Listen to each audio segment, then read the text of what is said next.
El amor divino había concebido un plan mediante el cual el hombre podría ser redimido. La quebrantada ley de Dios exigía la vida del pecador. En todo el universo solo existía uno que podía satisfacer sus exigencias en beneficio del hombre. Puesto que la ley divina es tan sagrada como Dios mismo, solo uno igual a Dios podría expiar su transgresión. El Hijo de Dios había ofrecido expiar con su propia vida la transgresión de los hombres, y se les otorgaría un tiempo de gracia y mediante el arrepentimiento y la fe en Cristo nuevamente podrían llegar a ser hijos de Dios. Una estrella de esperanza iluminó el oscuro y terrible futuro y lo libró de una completa desesperación. La Biblia es un sistema de verdades reveladas, dadas con tanta claridad y sencillez, que el viajero, por insensato que fuere, no necesita extraviarse. Podemos pasar por alto los periodos proféticos señalados en las Escrituras. Las profecías nos revelan y prueban con mayor claridad el tiempo que como pueblo de Dios esperamos, con gran júbilo, la gloriosa liberación y la esperanza de ir al encuentro de nuestro Salvador. Escudriñemos juntos las profecías con mayor empeño y fervor que nunca, y despertar la conciencia convencido que las Santas Escrituras prueban y anuncian el cumplimiento de las señales del tiempo del fin. Nuevamente, qué gran alegría, qué gran bendición encontrarnos nuevamente en cada uno de sus hogares. Que las ricas bendiciones del eterno Dios les acompañen. Y hoy, en el libro de Daniel, estamos en el último capítulo del libro de Daniel, un capítulo maravilloso realmente. En sí, pastor, el libro de Daniel es un libro de profecías, realmente, cómo el estudiante puede sacar grandes lecciones prácticamente para este tiempo. Así es. Amigos, estamos para mirar más porciones de Daniel capítulo 12. Habíamos visto en la primera parte la presencia de Miguel. Miguel, recordemos, para que nos quede claro, afirmamos absolutamente que es el Hijo de Dios, los varios textos que citamos prácticamente de memoria para poder adelantar el espacio de tiempo que tenemos. Se nos dice que este gran príncipe que está de parte de los hijos de tu pueblo es el príncipe de los ejércitos de Jehová, a quien Josué adoró. Fíjense, amigos, en Josué capítulo 5, versículo 13. Este es un versículo contundente. No puede un ser humano adorar o arrodillarse a los pies de otro ser humano. Dios lo prohíbe. Estando Josué cerca de Jericó, alzó sus ojos y vio un varón que estaba delante de él, el cual tenía una espada desenvainada en su mano. Y Josué, yendo hacia él, le dice: ¿eres de los nuestros o de nuestros enemigos? Él respondió: no, mas como príncipe del ejército de Jehová he venido ahora. Entonces Josué, postrándose sobre su rostro en tierra, lo adoró. Y le dice: ¿qué dice mi señor a su siervo? Y en lugar de decirle: mira, no te postres, le dice al revés: sácate los zapatos. Fijémonos, versículo siguiente. Y el príncipe del ejército de Jehová respondió a Josué: quita el zapato, el calzado de tus pies, porque el lugar donde estás es santo. Y Josué así lo hizo. Así ocurrió, amigos, con la misma escena de Moisés, postrándose allí cuando se acercó a la zarza ardiente que se quemaba pero no se destruía. Y quería ver ese fenómeno. Se quemaba hace largo rato, hasta que se acercó y una voz le dijo: Moisés, sácate los zapatos porque donde tú estás es tierra santa. Y era la voz de Jehová. Ahí tenemos el texto, amigo. Y dijo: no te acerques. Quita tu calzado de tus pies, porque el lugar en que tú estás, tierra santa es. Amigos, es Dios, absolutamente, pero como dice el texto también en la Biblia, que a Dios nadie lo vio jamás. Por lo tanto, ¿quién es este ser que Josué miró, conversó con él, y entonces dice príncipe del ejército de Jehová? Ese es el Hijo de Dios, el generalísimo del cielo, el príncipe de los ejércitos de Jehová. Miguel, cuando dice uno de los principales príncipes, la traducción más adecuada es el primero de los principales príncipes. Ese es el jefe de los príncipes y él viene como arcángel, así lo cuenta. Fíjense, vamos a leer el versículo de Judas, allí la discusión que hubo entre Miguel y Satanás por la posesión del cadáver de Moisés. Satanás lo reclamaba y Miguel vino para disputárselo y llevárselo. Pero cuando el arcángel Miguel contendía con el diablo, disputando con él por el cuerpo de Moisés, no se atrevió a proferir juicio de maldición contra él, sino que le dijo: que el Señor, que Jehová te reprenda, Satanás. Ya, terminemos con esto, que Dios te reprenda, para no decir más. Bien, este arcángel Miguel, amigos, aparece en la segunda venida. Miremoslo, Primera de Tesalonicenses, capítulo 4, versículo 14, 15 en adelante. Ahí nos habla que el Hijo de Dios viene con voz Vamos a ver vos de qué. Porque si creemos que Jesús murió y resucitó, así también traerá Dios con Jesús a los que durmieron en él. Por lo cual os decimos esto en palabra del Señor, que nosotros que vivimos, que habremos quedado hasta la venida del Señor, no llevaremos la delantera, no precederemos a los muertos, a los que durmieron. Porque el Señor mismo, con voz de mando, con voz de arcángel, con trompeta de Dios, descenderá del cielo y los muertos en Cristo resucitarán primero. La palabra arcángel, amigos, no significa ángel, es el jefe de ángeles, eso es arcángel. Por lo tanto, los ángeles tienen un jefe que no es ángel, es el jefe de los ángeles. O como dice acá, el príncipe de los ejércitos de ángeles de Jehová. Ese es Jesús. Bien, Él es el que aparece en Daniel 12:1, el gran príncipe. Es aquel que peleó contra Satanás en el cielo, Apocalipsis 12:7, y con sus ejércitos, Miguel con sus ejércitos, logró echar a Satanás con sus ejércitos también. Y el cielo se limpió. Se infestó la tierra, amigos, pero este es otro capítulo. Solamente que ahora este mismo Miguel viene a limpiar a Satanás del planeta en poco tiempo más, en medio de una gran convulsión, un tiempo de angustia como nunca se hubo. Pero recordemos, viene solamente a buscar a los que están anotados en el libro, a los que fueron sellados en la frente. Los lleva, el resto tiene que destruir. ¿Por qué, amigos? Busquemos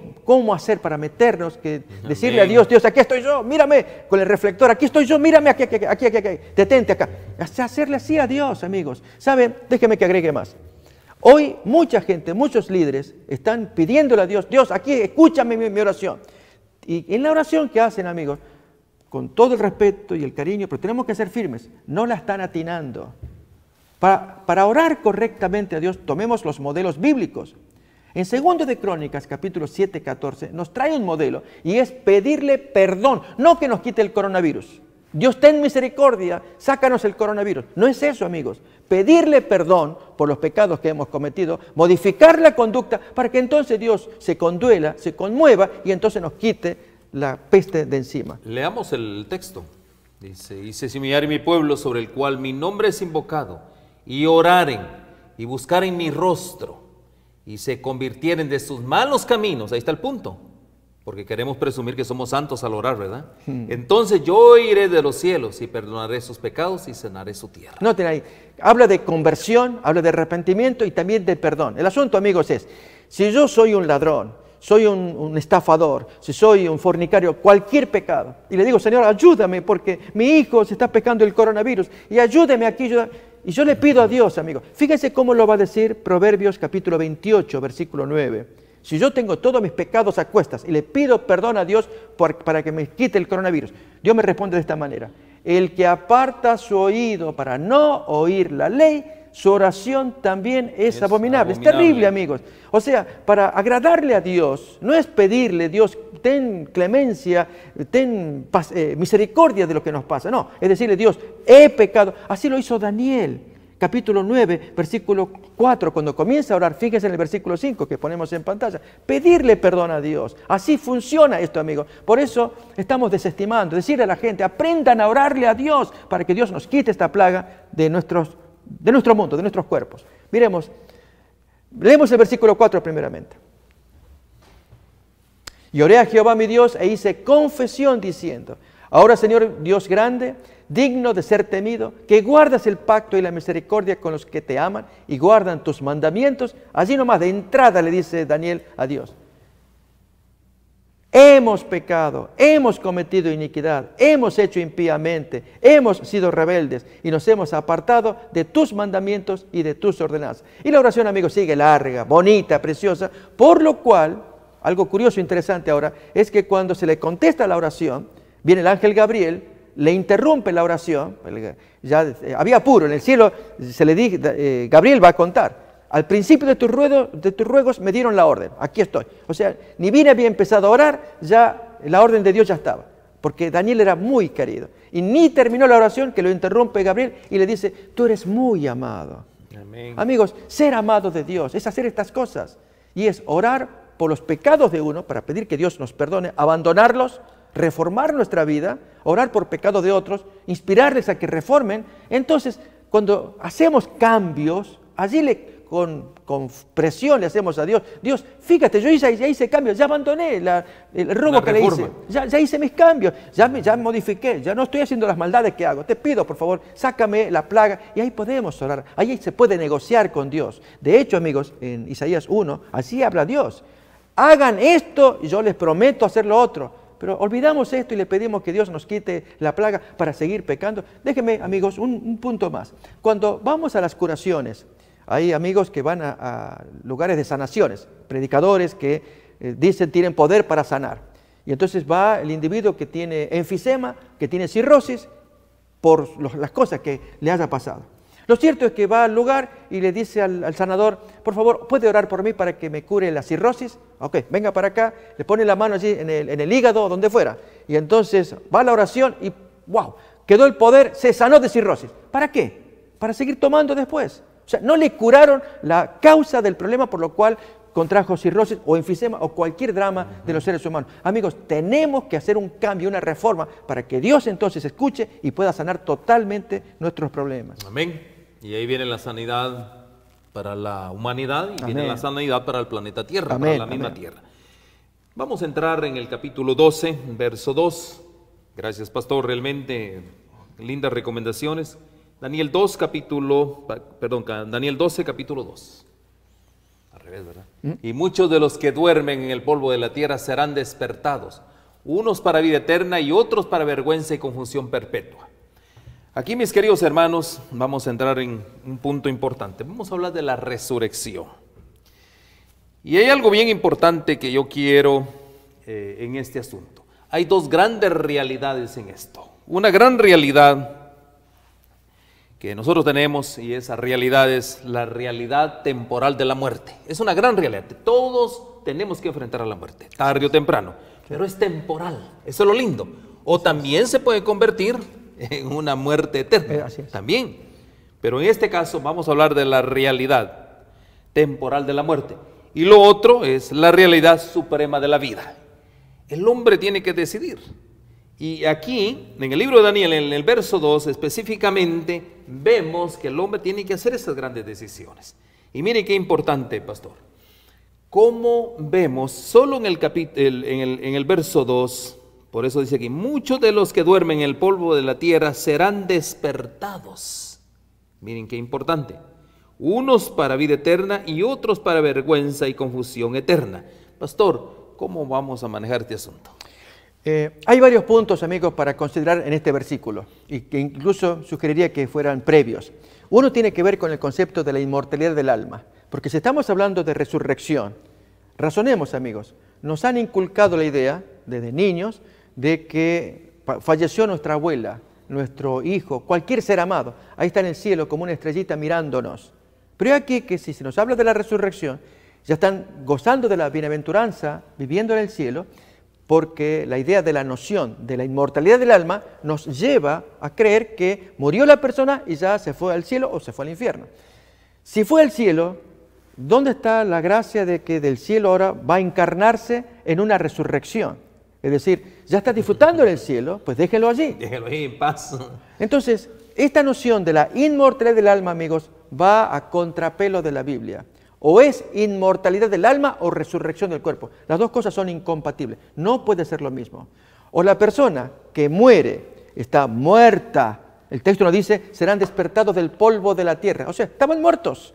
Y al despertarlos, allí se produce la resurrección. Esa es la noción bíblica, la que nos trae Daniel, la que nos trae el Nuevo Testamento. La otra es una noción pagana, que viene aún desde los tiempos de los egipcios, de los griegos, que creían que cuando la persona muere, el alma sale del cuerpo y allí anda el aura, el alma flotando en los aires. Acuérdense, amigos, que quien promovió esta idea en el mundo griego fue Sócrates, famoso filósofo. Y al estudiar la muerte de qué le pasó a este señor y los amigos que le rodeaban, él mismo estaba en paz porque decía, yo me muero, pero ya mi alma va a ir al Olimpo, a los dioses, a disfrutar de la filosofía. Creencia pagana. O los faraones, moría el faraón, le mataban a toda la familia con los animales, para que en ultratumba, en el más allá, supuestamente el hombre vuelve a vivir y otra vez la parentela que está para servirle. Ideas paganas. ¿Quién enseñó semejante cosa? Tanto, amigos, que esta noción de la inmortalidad está tan frenada en la Biblia, que Dios mismo se encarga, allí en Génesis capítulo 3, los dos últimos versículos, cuando se expulsa a Adán y Eva, el propósito de Dios es que no tomen del árbol de la vida, no sea que esa gente coma y viva para siempre. Leemos ahí. Y lo sacó Jehová del huerto del Edén para que labrase la tierra de la que fue tomado. Echó pues fuera al hombre y puso al oriente del huerto de Edén querubines y una espada encendida que se revolvía por todos lados para guardar el camino del árbol de la vida. Significa, amigos, que para ser inmortal del alma, tiene que haber tomado del árbol de la vida. El texto dice que lo echaron del árbol de la vida. Por lo tanto, se tiene que morir.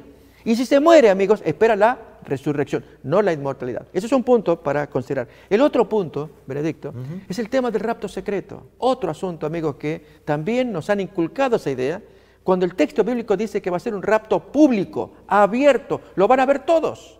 No secreto, donde se van de a uno, de a dos, y los que están alrededor no saben qué pasó.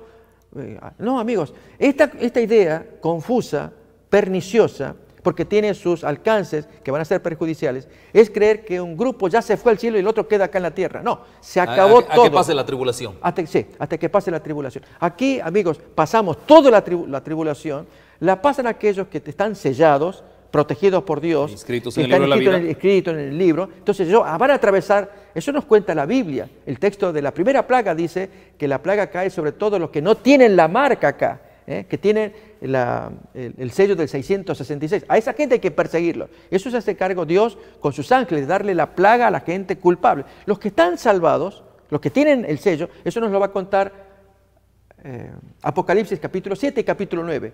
La plaga, la desgracia, no les cae a aquellos que están sellados, protegidos por Dios. Por lo tanto, atraviesan la tribulación, lógicamente muy penosamente, pero Dios los preserva, porque van a ser el tesoro más especial, los 144,000. Un tesoro preciosísimo a la vista de Dios, que Dios va a lucirlo como su séquito especial, que siguen a Jesús por donde quiera que va. Pero amigos, el rapto secreto va en otra línea. Nos hace creer que hay como una segunda oportunidad porque unos se fueron, queda todavía la otra gente de la tribulación. No hay segunda oportunidad, se acabó todo. Por lo tanto, ahora es la única oportunidad para pelearla, hacer todas las cosas que Dios quiere y entonces heredar la resurrección en caso que vayamos a la muerte. En el caso de la resurrección, amigos, que estamos estudiando, de Daniel 12:2, que a la venida de Miguel, un tiempo de gran tribulación, en Jeremías se le llama tiempo de angustia. Un tiempo, amigos, en el que no hay intercesor. Para que se cumpla un texto que aparece en Apocalipsis, les quiero invitar a que lo miren, capítulo 22, versículo 11. En la versión de la Biblia de Jerusalén aparece muy bonito, bien poético, está muy bonito. Pero en cualquier versión se entiende el texto. Lo leemos, Apocalipsis capítulo 22, 11, Reina Valera 60. El que es injusto, métale todavía. Practique pecados, no se frene, disfrútelo, lo último que le queda. El que es inmundo, inmundícese más todavía, revuélquese más, disfrute del pecado. Pero el que es justo, practique la justicia todavía, y el que es santo, santifíquese todavía. ¿Qué significa esto, amigos? Que habrá un momento en un futuro cercano en que la gracia de Dios se cierra y no hay vuelta. El que se perdió, se perdió. El que se salvó, se salvó. Y el que se perdió, amigos, ustedes saben cómo funciona la mente humana. Él jamás se va a creer que está perdido. Y este hombre, pues, dice, no, es verdad, sí, yo nunca me arrepentí, pero ahora ya decido cambiar. Y ahora sí, ya me quiero volver a la iglesia, quiero practicar las cosas de Dios porque la conciencia me martilla. Pues ya está tronado, ya terminó. Porque, amigos, pospusimos demasiado tarde la invitación al arrepentimiento. Noten, esta profecía está en un futuro. Nadie sabe la fecha, nunca lo sabremos, pero por eso Dios nos la pone con tiempo para que andemos con temor y temblor, con tiempo, pensando en que se va a cerrar la gracia y ahí podemos entrar todos los que creemos. Y cuando creemos, amigos, ahí sí, comienza ese tema del tiempo de angustia, porque no hay intercesión. Se acabó y comienzan las plagas. Y amigos, Dios promete a sus hijos no tocarlos, como ocurrió con las plagas de Egipto. ¿Recuerdan? Allí solamente la tierra de Gosén era la única en la que no caían las plagas que caían en todo el país de Egipto. Así también Dios promete lo mismo, para que sean castigados una plaga, dos plagas, cada vez más intensa, 4, 5, hasta la séptima plaga. Cuando viene la séptima plaga, amigos, el fin del mundo, allí baja Jesús y se produce el texto que estamos leyendo de Daniel 12:2. Despiertan unos para vida eterna y otros para vergüenza y confusión. Y hay que confusión. probarlo con la Biblia, cosa que ya hacemos a continuación. Muy bien. Gracias, pastor. Realmente, entonces vemos aquí, mis queridos hermanos, que en Daniel 12:2 hay algo que necesitamos todavía sustraer. Cuando dice duermen, ¿verdad? Aquí podemos ver una metáfora, ¿no? Los que duermen. Y hay algo bien interesante, pastor. Cuando hablamos de dormir, en este caso, podría decirse que es el término final de todo, ¿no? Ya murió, durmió, prácticamente. Ahora, la pregunta es, aquel que ya murió, aquel que ya durmió, definitivamente no tiene ningún alma inmortal, ¿verdad? Si duerme, significa que va a despertar. Esa fue la palabra que Dios usó, miremoslo allí en San Juan capítulo 11, para referirse a la muerte de Lázaro. Cuando Jesús le dice a sus amigos, miren, voy a verlo a Lázaro, voy a despertarlo. Y los discípulos, maestro, si está durmiendo, hacernos un viaje largo y peligroso, porque recuerden que estaba pendiente la curación sabática de Juan 9, y que los judíos no se la perdonaron a Jesús. Juan 11, él va de allí, cerca de Jerusalén, en Betania, quedaba muy cerca de Jerusalén, los discípulos malinterpretaron. Si lo va a despertar, es muy riesgoso. No. Miren lo que quiere significar. Vamos a leer pues entonces, San Juan capítulo 11, dice, dicho esto les dice, nuestro amigo Lázaro duerme, pero voy para despertarlo. Los amigos le dicen, Señor, si duerme, sanará. Pero Jesús decía esto de la muerte de Lázaro y ellos pensaron que hablaba del reposar del sueño. Y ahora Jesús habla claramente. Les dice, Lázaro ha muerto. Y me alegra por ustedes de no haber estado allí para que creáis. Pero vamos ya de una vez. Entonces, la muerte, amigos, a la vista de Dios, es un dormir que luego le sobreviene, ¿qué cosa? Un despertar. Despertar. Fue la expresión que la Biblia usa para la muerte de Esteban. El último versículo del capítulo 7, cuando apedreaban allí a Esteban, el gran mártir que daba testimonio, ahí aquí veo el cielo abierto y al Hijo de Dios allí al lado del Padre. Y la gente crujía los dientes y lo apedrearon. Las palabras finales de Esteban tan amoroso, no les tomes en cuenta este pecado. Y luego de eso, ¿qué pasó? Durmió la siesta. ¿Qué es eso? A ver. Y puesto de rodillas, clamó a gran voz, Señor, no les tomes en cuenta este pecado. Y habiendo dicho esto, durmió. O sea, murió para esperar un despertar. O sea, pastor, no hay ningún alma inmortal que habite en un cuerpo humano, entonces. Entonces, qué importante, amigos. Si vamos a hablar de inmortalidad, acá, este es el punto. Si una persona es inmortal, no importa si va a dormir o qué, siempre va a vivir. Esto lo decían los griegos, los egipcios, la gente pagana, pero la palabra de Dios no enseña esto. Incluso en la de hecho, fue el engaño que Satanás le mete a Eva. Miren, efectivamente, si tú comes esto no vas a morir, siempre vas a ser como Dios, sabiendo el bien y el mal. Pero aquí, amigos, que lamentablemente esta idea había entrado entre los judíos gracias a la invasión del imperio griego, acuérdense de Antíoco IV, y entonces esta filosofía del alma que sobrevive, fue una creencia griega antiquísima, pero lograba penetra en el mundo judío también. Esto da cuenta Gilel, famoso sabio judío anterior a Jesús.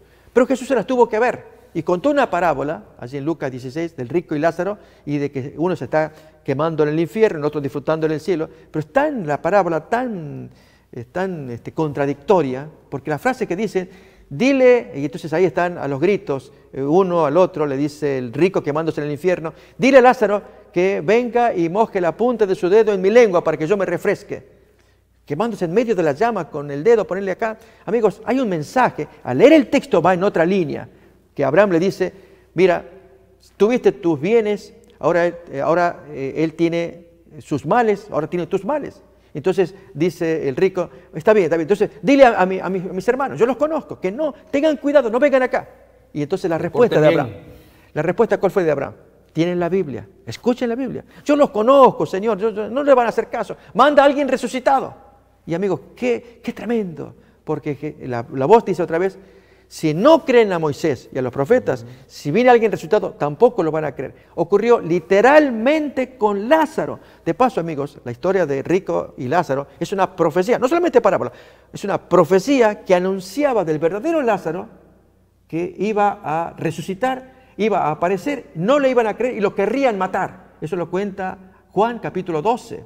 Si miramos allí en versículos 7 y 8, cuando está la fiestita de Simón, el ex leproso, invita, aparece Lázaro también allí en la fiesta. Y la gente fue curiosa para ver a Lázaro, pero los fariseos, que no lo querían a Jesús, y estaba Lázaro probando el poder de Jesús por la resurrección, hasta a Lázaro lo querían matar.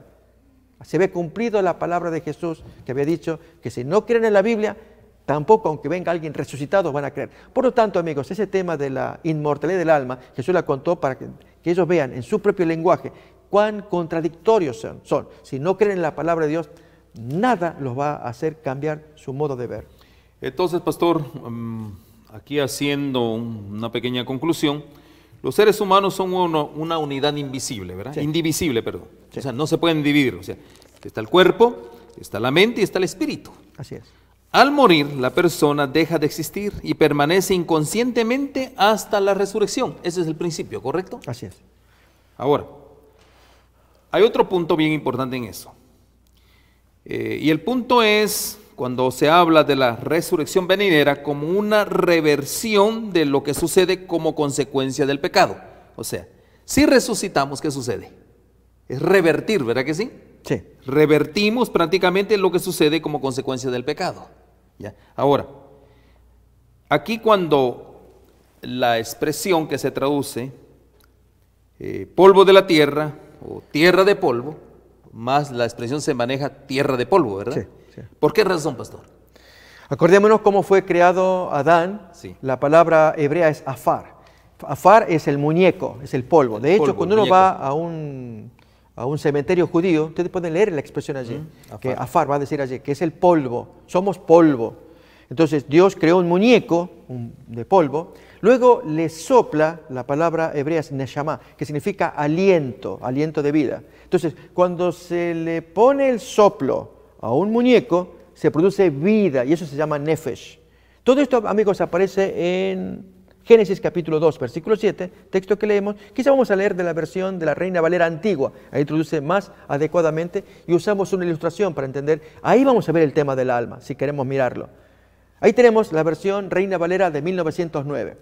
Formó pues Jehová Dios al hombre del afar, del polvo de la tierra, y alentó en su nariz soplo de vida, el neshama, y fue el hombre un nefesh, alma viviente. Amigos, fíjense, vamos a tomar la ilustración. Tenemos una lámpara, que es algo material, sería equivalente al polvo. A la lámpara le conectamos corriente, el aliento de vida, la neshama. Cuando se conecta la corriente a la lámpara, ¿qué produce? Luz. Eso es la nefesh.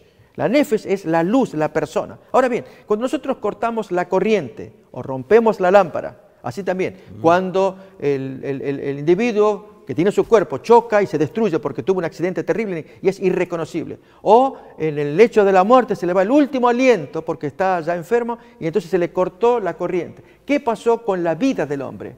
¿Qué pasó con su nefesh? ¿Qué pasó con su alma?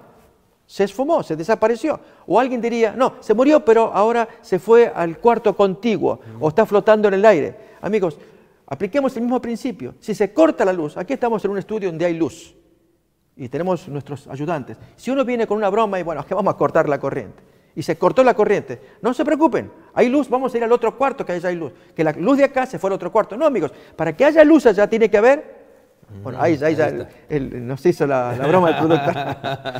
¿Qué tiene que haber allí en el otro cuarto? Tiene que haber otro foco, otra corriente para que haya nueva luz. Así que, por lo tanto, la luz es equivalente al alma. Para que haya alma, amigos, tiene que haber un cuerpo, tiene que haber corriente, y entonces está la vida, que es el alma.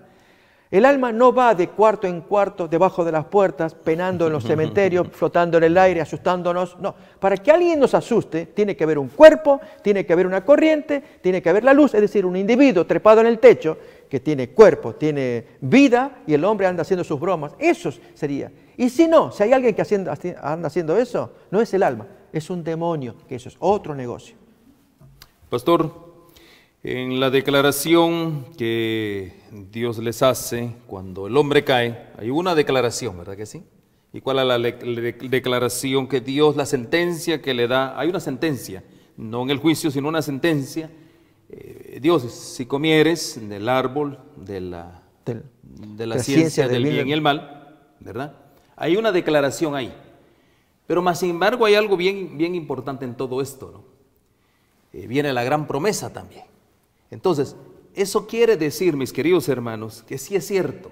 Si el hombre peca, la ley decía que tenía que morir, irremisiblemente. Más sin embargo, había una promesa. ¿Cuál era la promesa? De un redentor, de un salvador. Entonces, quiere decir que la muerte se puede revertir entonces. Acordémonos, amigos, que esta expresión aparece en lo que se llama el protoevangelio, de Génesis capítulo 3, versículo 15. Al dar Dios las sentencias a cada cual, a la serpiente, a la mujer, al hombre, dice así, a la serpiente, pondré enemistad entre ti, serpiente, y la mujer, entre tu simiente y la simiente de ella. Esta te herirá en la cabeza y tú le herirás en el calcañar. Y simiente, dice Pablo en Gálatas 3, es Cristo. Esa es la gran semilla de parte de Dios para destruir al enemigo. Y esto se produjo en la cruz del Calvario cuando le asestó el golpe mortal a Satanás, porque entonces él murió sin pecado y pudo resucitar por causa de que no cometió pecado y venció a Satanás, que es el Señor del pecado y de la muerte. O sea que en la cruz, Cristo, para que se cumpla la profecía de Génesis 3:15, vence a la muerte en la cruz del Calvario. Miremos el cumplimiento, amigos, en Hebreos capítulo 2, versículo 14. Ahí aparece ya el cumplimiento de esta profecía de Génesis 3:15. Así que por cuanto los hijos participaron de carne y sangre, él también participó de lo mismo, para destruir por medio de la muerte al que tenía el imperio de la muerte, esto es el diablo. Amén. Y también el mismo apóstol Pablo en 1 Corintios capítulo 15, verso 54. Miremoslo también. Y cuando esto corruptible se haya vestido de incorrupción y esto mortal se haya vestido de inmortalidad, entonces se cumplirá la palabra que está escrita: sorbida es la muerte en victoria. Qué gran promesa. Así es. Qué gran esperanza. Esto, amigos, se va a producir en la resurrección, porque esto mortal, esto corruptible, es absorbido, se va a vestir de inmortalidad, de incorrupción. Y entonces se acabó la muerte. Sorbida es la muerte en victoria. Se produce entonces la resurrección que cuenta Daniel capítulo 12:2. Vamos a leer el texto nuevamente y a la vez compararlo con Primera de Tesalonicenses capítulo 4, versículo 16. Y muchos de los que duermen en el polvo de la tierra serán despertados, unos para vida eterna y otros para vergüenza y confusión perpetua. Y eso vamos a explicar a continuación también quiénes son esa gente. Pero miremoslo, el cumplimiento en Primera de Tesalonicenses 4:16. Porque el Señor mismo con voz de mando, con voz de arcángel y con trompeta de Dios, descenderá del cielo y los muertos en Cristo resucitarán primero. Siguiente versículo. Luego nosotros los que vivimos, los que hayamos quedado con vida y no arrebatado, no hay arrebatamiento allí privada, esto es público. Seremos arrebatados juntamente con ellos en las nubes para recibir al Señor en el aire y así estaremos siempre con el Señor. La pregunta, amigos, es, si bien, otra vez volviendo a Daniel 12:2, que se produce la resurrección, el despertar de, dice acá, unos para vida eterna, el gran despertar, la gran resurrección. De hecho, perdón, pastor, de hecho, es cuando se levanta el Señor Jesús, ¿no? Sí. Cuando él diga, hecho es, ahí en Apocalipsis 16:17, sucede este evento prácticamente. ¿Qué evento es el que sucede? O sea, ¿qué escenas en las que vamos a ver en ese momento? Bien, miremos acá, amigos. El séptimo ángel derramó su copa por el aire y salió una gran voz del templo, del cielo, del trono, que decía, ya, listo, hecho está, se terminó. Se levantó. Y ahí, amigos, se produce entonces el cierre de todas las cosas, que es la venida del Señor. Se dio el castigo que se tenía que dar al planeta, muy triste, tristísimo. Todo eso es un abismo de desolación, de tristeza, de muerte. Y quedan algunos sobrevivientes. Primeramente los santos, que van a ser recogidos en la segunda venida. Y luego pecadores que todavía no fueron destruidos, para que presencien la venida del gran Miguel bajando del cielo. Se produce entonces el despertar de la gente santa que estaba muerta y resucitan, pero hay un despertar también de otra gente, que es la que queremos mirar a continuación. Vamos a ver, amigos, en Apocalipsis capítulo 1, versículo 7. ¿Quiénes son estas personas que resucitan para vergüenza y confusión? Y aquí que viene con las nubes y todo ojo lo verá, y los que le traspasaron, y todos los linajes de la tierra harán lamentación por él. Sí, amén. Amigos, ¿quiénes lo van a ver para vergüenza y confusión? Recuerden otra vez, vamos a leer Daniel 12:2. Leemos. para que quede claro allí. Al final, cuando dice, unos para vida eterna y otros para vergüenza y confusión perpetua.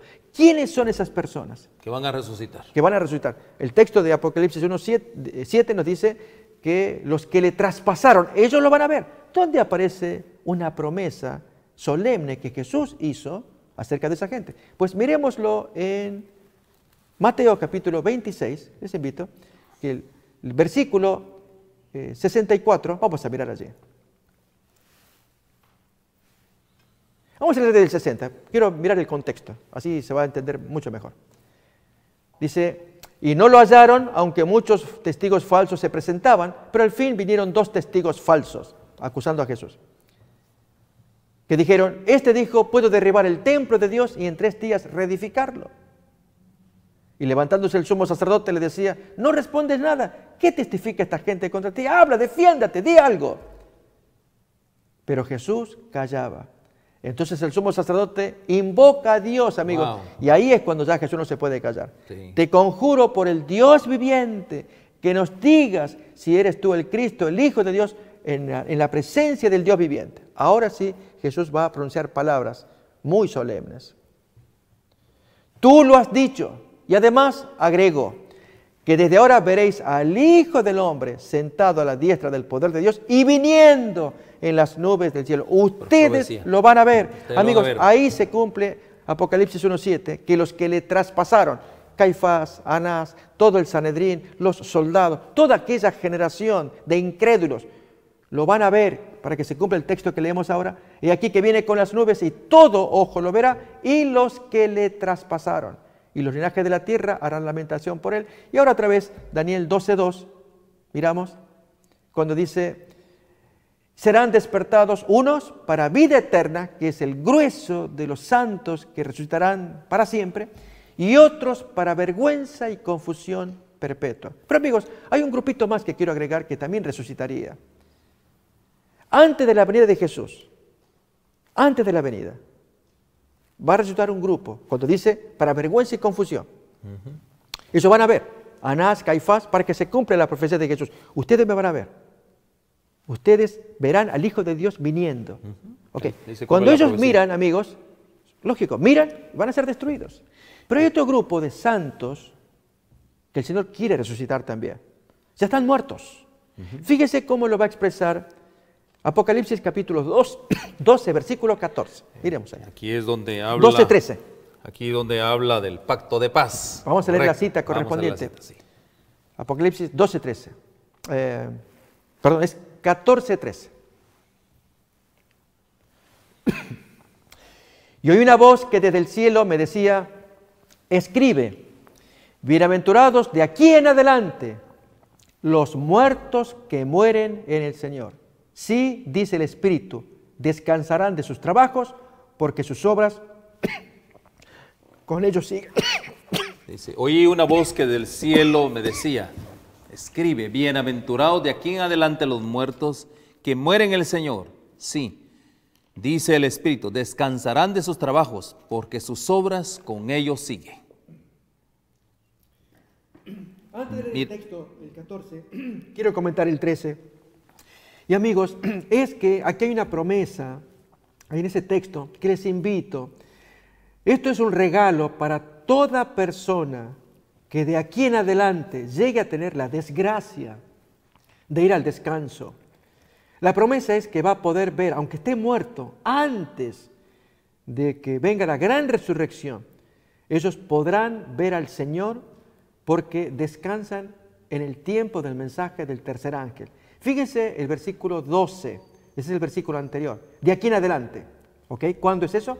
Aquí está la paciencia de los santos, los que guardan los mandamientos de Dios y la fe de Jesús. Ese es el premio que Dios les quiere dar a los que defiendan la ley de Dios, que de aquí en adelante, desde que se predique este mensaje. De aquí en adelante, pastor, es 1844, ¿correcto? Ese es el tiempo, amigos, que se está exaltando la ley de los 10 mandamientos. Yo les digo, amigos, desde ese tiempo, porque es el de tiempo... 1844 efectivamente, hasta hoy. Efectivamente es el tiempo en que allí se predica el mensaje del santuario del cielo, el arca del pacto. Fíjese, Apocalipsis 11:19, ahí lo dice. Ahí está muy claro, 11:19 de Apocalipsis. Y el templo de Dios fue abierto en el cielo, y el arca de su pacto se veía en el templo.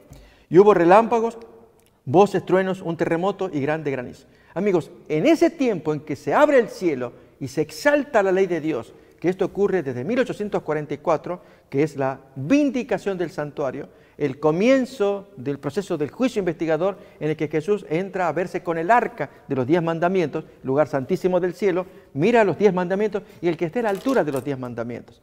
Por eso les queremos invitar, si usted escucha estos temas y usted considera la ley de Dios, póngase a la altura de la ley, mírese a sí mismo como en un espejo. Está fallando con el 8º mandamiento, con el 9º mandamiento, con el 6º mandamiento, con el mandamiento que fuera. Usted se va ajustando. Dios da un premio a todos los que respetaron sus mandamientos. Dios le dice, ellos van a poder ver la segunda venida, aunque hayan muerto. El Señor los resucita antes, junto con Anás, Caifás y todos los pecadores. La diferencia, amigos, es que esta gente lo miran y son destruidos, contemplan para su perdición. Estos otros resucitan y seguirán, y luego viene la gran resurrección general de muchísima gente, cuando Jesús ya manda a los ángeles que resuciten a todos los santos. Comentando aquí el comentario de Daniel 12:2 dice: todos los que murieron en la fe del mensaje del tercer ángel, vamos a explicar un poquito eso, salen glorificados de la tumba para oír el pacto de paz que Dios hace con los que guardan su ley. Así es. Miren, qué importante el pacto de paz con aquellos que guardan su ley. También los que lo traspasaron. Apocalipsis 1:7. Los que se mofaron y se rieron de la agonía de Cristo y los enemigos más acérrimos de su verdad y de su pueblo son resucitados para mirarle en su gloria y para ver el honor con que serán recompensados los fieles y los obedientes. Y luego ser destruidos, lamentablemente. Y obviamente ser destruidos nuevamente, ¿no? Desde el cielo se oye la voz de Dios que proclama el día y la hora de la venida de Jesús. Y hay todo una gran esto proclamación. Antes de la segunda venida. Todavía Antes. Jesús está de camino, pero antes Dios conversa con su pueblo aquí en la tierra en medio de las plagas. Como diciendo, aguanten, aguanten, que ya llega su libertador. Y mire qué lindo, ¿no? Y desde el cielo se oye la voz de Dios que proclama el día y la hora de la venida de Jesús. Él lo hace Dios. Y promulga a su pueblo el pacto eterno. Hay un pacto eterno, ¿no? Y cuando la bendición es pronunciada sobre los que honraron a Dios, santificando su sábado. Miren qué lindo, ¿no? La ley de Dios, el sábado, se oye un inmenso grito de victoria. Y la gran aflicción para aquellos, ¿verdad? Saben, amigos, este tema se está trayendo porque la profecía de Daniel 12:2, que dice que muchos van a ser despertados, uno para vida eterna, otro para confusión. Ya, ahí tenemos el texto. Ya miramos que aquellos de la confusión son Anás, Caifás, toda aquella generación de pecadores que traspasaron a Jesús, de acuerdo a Apocalipsis 1:7. Pero de acuerdo a Apocalipsis 14, versículo 13, bienaventurados los que de aquí en adelante mueren en el Señor. De aquí en adelante, ¿a partir de dónde? De los versículos previos, que es el mensaje del tercer ángel. Ahí tenemos el texto, bienaventurados de aquí en adelante los muertos que mueren en el Señor. Amigos, miremos de aquí en adelante, esto es el mensaje del tercer ángel de Apocalipsis capítulo 14, versículos 9, 10, 11 y 12. Ahí aparece ese mensaje. Y el tercer ángel los siguió diciendo a gran voz: si alguno adora a la bestia, fíjense, amigos, que el mensaje va a ser muy solemne, que se divide en dos grandes partes como una moneda que tiene dos caras. La primera cara va dirigida contra el enemigo de Dios, que es la bestia, abarca los versículos del 9 al 11. La segunda cara va a abarcar al pueblo de Dios. Así que miremos la primera cara de la moneda. Si alguno adora a la bestia y a su imagen y recibe la marca en su frente o en su mano, él también beberá del vino de la ira de Dios que ha sido vaciado puro en el cáliz de su ira y será atormentado con fuego y azufre delante de los santos ángeles y del Cordero. Y el humo de su tormento sube por los siglos de los siglos, y no tienen reposo de día ni de noche los que adoran a la bestia y a su imagen, ni nadie que reciba la marca de su nombre. Esa es la solemne amenaza contra los enemigos de Dios. Pero ahora el mensaje termina con la otra cara de la moneda. Versículo 12. Dios se dirige a su pueblo ahora. Aquí está la paciencia de los santos, el aguante, amigos. Dios nos está pidiendo que desde ahora vayamos adquiriendo este aguante, esta resistencia, El coronavirus ha sido una bofetada enorme. Lamentablemente hay gente que se ha suicidado también. Pero es para que todos aprendamos la lección de que van a venir cosas más graves todavía. Pero Dios pide esto: tengan paciencia los que guardan los mandamientos de Dios y la fe de Jesús. Guardar los mandamientos, amigos, todos los 10 mandamientos. Pero he aquí que nos ha caracterizado resaltar el cuarto mandamiento del sábado. Algunos dicen, pero esto solamente hablan del sábado. Amigos, hablamos de cualquiera de los mandamientos. Pero el sábado es el más polémico, el más controversial, porque la gente no lo quiere.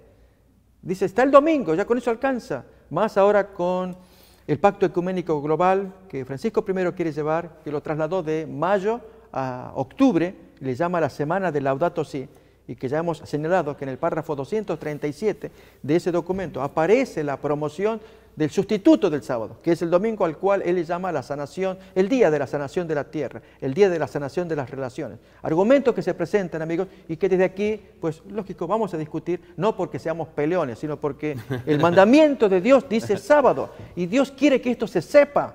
Cuando uno sabe, todos los mandamientos van a ser iguales. Honra a tu padre, no mates, no forniques, no mientas, etc. Todos los mandamientos. Pero el sábado es el que se lo ha descuidado y entonces es el que sale a flote para discusión de todo. Lógicamente, mesas abiertas, vamos a ver el origen, qué pasó, cuándo ocurrió el cambio. Todo eso se puede discutir. Pero amigos, está vigente en el decálogo. Dios está pidiendo que la gente lo piense, lo analice, lo estudie, se convenza, lo acepte y lo observe, lo guarde. Porque entonces sí, Dios puede pronunciar una promesa de pacto, como acabamos de leer, dar el pacto a aquellos que respetaron sus mandamientos. Fíjense un texto más que quiero compartir, que aparece en el capítulo 5, versículo 19.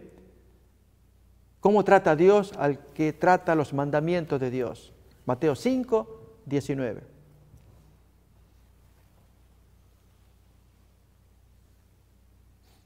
Estas son palabras de Jesús.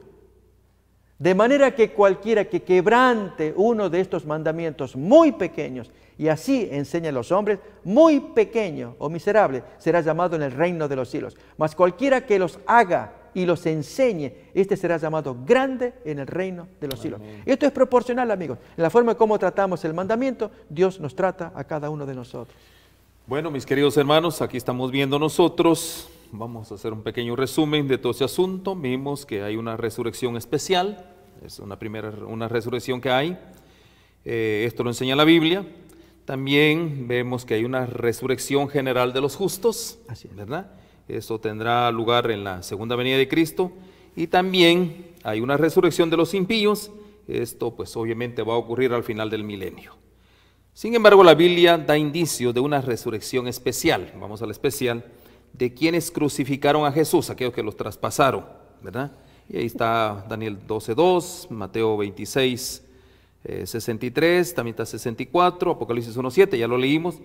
De quienes murieron también, aquí hay otro asunto bien importante, pastor, así como para darle así rapidito. Hay un grupo de personas, de quienes murieron en la fe del mensaje de los 3 ángeles. Aquí ya citamos la prueba, amigos, que es Apocalipsis 14, versículo 13. 13, allí. Ahora, por ejemplo, aquí dice el comentario, dice, una resurrección especial precede al segundo advenimiento de Cristo. O sea, hay algo especial antes. Y vimos que la gran proclamación en el cielo, ahí del pacto eterno de Dios con los suyos, eso va a ser algo solemne. Dice que todo ojo le verá, ¿no? Así es. La gran proclamación prácticamente. Ahora, eso es maravilloso. Pero quiero llegar a este punto especial, pastor. Y el punto es este. Bueno, vemos nosotros que el Señor Jesús viene por su heredad, ¿verdad que sí? Cuando hablamos de la heredad, aquellos que en todos los tiempos pues prácticamente se declararon hijos de Dios y, como bien dijimos, soportaron las tribulaciones, penurias y todo esto. Pero hay algo bien importante. Lo más importante es lo siguiente, lo que lo quiero notar en estos minutos. Dice este comentario: la resurrección no es la transición de un estado material a un estado inmaterial. Eso no es la resurrección, ¿ya? Más bien dice, en realidad es una transición de una condición pecaminosa, o sea, yo hombre pecador, y una condición degradada, a un estilo de vida de perfección. Esa es la resurrección. Me encanta esa palabra.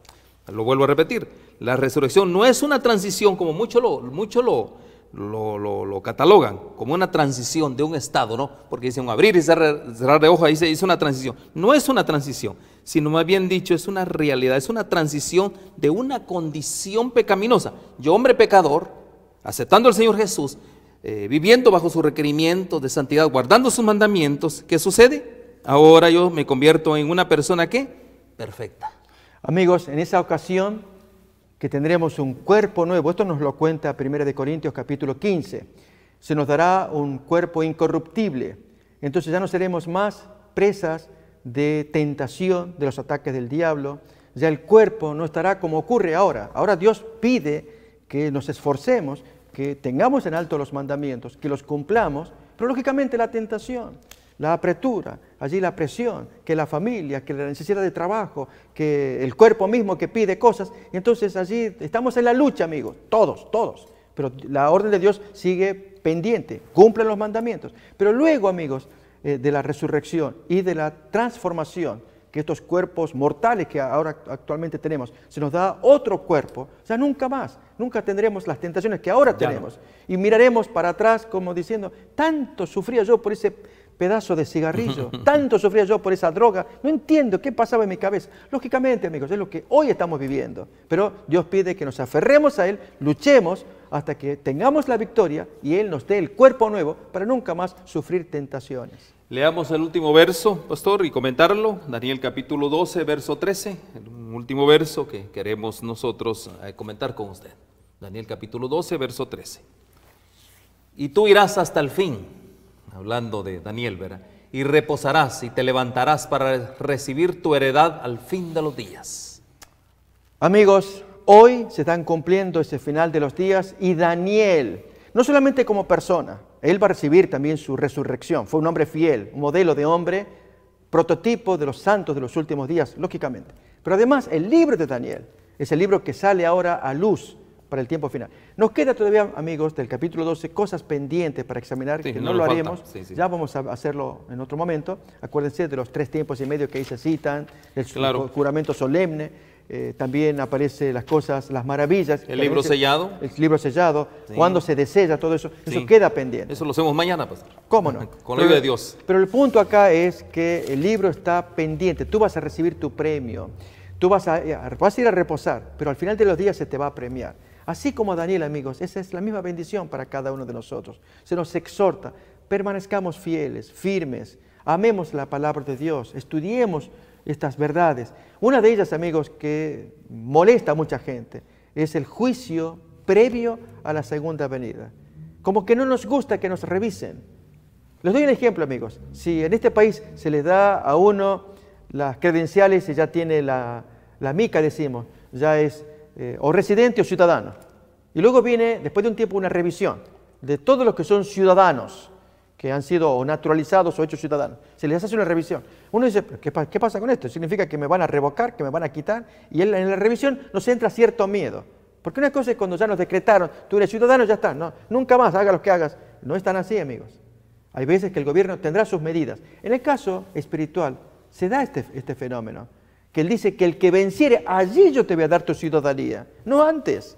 Entonces, vencer al final es, o sea, luchar, trabajar, obrar, esforzarnos, amar al Señor, y si vencemos, ahí Dios nos va a dar el premio que tanto estamos anhelando. Y ahí vamos a disfrutar de la plenitud. Amén. Y vamos a disfrutar de una de las grandes realidades, nuevos cielos, nueva tierra. Qué bendición más grande. Amén. Pastor, aquí, por ejemplo, dice que este acontecimiento es la resurrección general de los justos, o sea, el evento de Daniel 12:13. Sí. El evento final, amigos, de la resurrección de Daniel. Es el evento final, lo último. El evento final. Pero acuérdense que Apocalipsis va a dar más luz, que es el milenio. Y allí el milenio va a entroncarse con Daniel 12. Y es que al comienzo del milenio, que es la venida de Jesús, se produce la gran resurrección de los santos. Al final del milenio se produce, Jesús baja nuevamente, porque se los llevó los santos al cielo. Baja para que se produzca la gran resurrección de los pecadores. Así que el extremo del milenio nos va a anunciar o una resurrección o la otra. Gracias, pastor. Qué gran bendición, mis queridos hermanos. Esperamos de que todo esto sea de gran ayuda en su crecimiento espiritual, porque ese es nuestro objetivo, conocer más a Dios para tener más intimidación con Él. Él quiere relacionarse con nosotros, Él quiere dar a conocer lo que Él es realmente. Y aquí, a la luz de las Escrituras, vemos realmente que Dios es lleno de amor, muy compasivo, que nos da todas estas cosas para que nosotros no perezcamos. Para que confiemos, amigos, el gran príncipe que está de parte de los hijos de tu pueblo, Él viene a recogernos, pero con la condición, tenemos que estar anotados en el libro. Procuremos anotarnos, ser anotados en ese libro. Amén. Y esa sería nuestra recomendación. Que el Señor les bendiga. Un abrazo para todos y continuamos en este libro. Bueno, estamos en el desenlace final, así que el Señor les bendiga. Que Dios les guarde. Metro Evangelización 3000. En la Biblia encontramos el gran desafío evangelístico que han representado las ciudades a quienes desean hacer suya la orden de ir y predicar el Evangelio. En la actualidad, la mayoría de personas viven en las grandes metrópolis. Debemos aceptar que hoy podemos predicar a cientos, miles y millones de personas que están a nuestro alrededor. Y esto lo podemos hacer con planes muy abarcantes que nos desafíen a una obra mayor. Ya están listos los peces, ya están listas las redes, solo faltan los pescadores. Presentamos Metro Evangelización 3000. Todos pueden hacer algo en esta obra. En estas reuniones hogareñas presentamos a Cristo a las familias. Metro Evangelización 3000, donde más de 125 ciudades serán impactadas por el mensaje de salvación de la verdad presente. Únete, acércate y forma parte de este magno evento. Abre tu hogar y sed de gran luz. El Señor está esperando por ti.